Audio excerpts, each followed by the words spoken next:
Hey everyone, in this video, I'm going to show you now how you can easily fix Bosch dishwasher error code.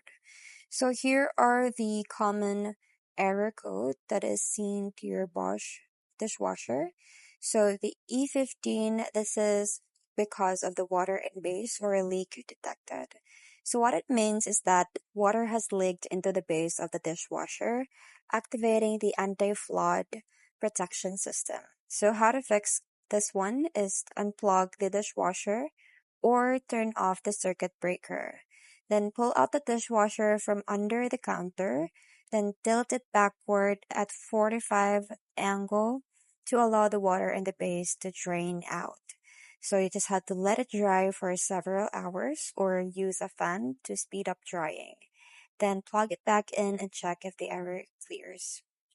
Second error is the E09. This is heating element fault. So what it means is that the water isn't heating properly, often due to a faulty heating element. So to fix that, you just have to unplug the dishwasher, check and replace the heat pump or heating element. So this typically requires a technician. So if under warranty, you can contact the Bosch support. Next is the E24. This is drainage error. So what it means is that the dishwasher isn't draining properly. So to fix that, you just have to check for clogs at the drain hose or sink connection. So you just have to clean the filter at the bottom of the dishwasher and make sure that the drain pump or the impeller is not blocked. So you may hear a humming if it's stuck, and then after that, just restart the dishwasher. Next is the E25 pump blocked. So what it means is that the drain pump is blocked or faulty.